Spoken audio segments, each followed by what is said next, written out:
இன்னைக்கு நம்ம ஒரு சூப்பரான சிக்கன் சால்னா தான் எப்படி செய்யறதுன்னு பார்க்க போறோம். இட்லி தோசைக்கு பிரமாதமா இருக்கும். அதை விட பரோட்டாக்கு வேற லெவல்ல இருக்கும். எப்படி செய்யறதுன்னு பார்க்கலாமா? மிக்ஸி ஜார்ல ஒரு 10 தேங்காய் சேர்த்துக்கோங்க. 1 ஸ்பூன் பொட்டுக்கடலை சேர்த்துக்கலாம். 1 ஸ்பூன் வேர்க்கடலை சேர்த்துக்கோங்க.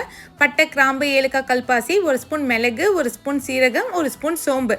இப்போ 1 ஸ்பூன் கசகசா, 5 முந்திரி சேர்த்து லைட்டாக தண்ணி சேர்த்து இந்த மாதிரி ஃபைனாக அரைச்சி எடுத்துக்கோங்க. குக்கரில் 3 ஸ்பூன் எண்ணெய், பட்டை, கிராம்பு, ஏலக்காய் எல்லாமே சேர்த்துக்கலாம். ஒரு கொத்து கருவேப்பிலை, ஒரு வெங்காயத்தை நல்லா பொடியாக கட் பண்ணிவிட்டு நல்லா வதக்கிக்கோங்க. இப்போ 2 ஸ்பூன் இஞ்சி பூண்டு பேஸ்ட் சேர்த்து நல்லா பச்சை வாசனை போனதும் அரை கைப்பிடி புதினா, மல்லி, ஒரு தக்காளி சேர்த்து நல்லா வதக்கிக்கலாம். இப்போ 1/2 ஸ்பூன் மஞ்சத்தூள், 1 ஸ்பூன் தனி மிளகாத்தூள், 1 ஸ்பூன் மல்லித்தூள், 1 ஸ்பூன் மிளகுத்தூள், 1 ஸ்பூன் கரம் மசாலா சேர்த்து நல்லா வதங்கினதும் அரை கிலோ சிக்கன் தேவையான அளவுக்கு உப்பு சேர்த்து நல்லா வதக்கிக்கோங்க. அரைச்சி வச்ச தேங்காய் பேஸ்ட் சிக்கன் சால்னாக்கு தேவையான அளவுக்கு தண்ணி சேர்த்து நல்லா மிக்ஸ் பண்ணிக்கோங்க. சால்னா பார்த்தீங்கன்னா இந்த அளவுக்கு திக்காக இருக்கணும். சிக்கன்லேருந்தும் நமக்கு லைட்டாக தண்ணி வரும். ஸோ கரெக்டாக இருக்கும். குக்கர் மூடி 3 விசில் வச்சு எடுத்துக்கோங்க. அவ்வளோதான், நல்ல கம்மன்னு சூப்பரான பரோட்டா சால்னா ரெடி ஆயிடுச்சு. டேஸ்ட் வேற லெவலில் இருக்கும். ட்ரை பண்ணி பாருங்க.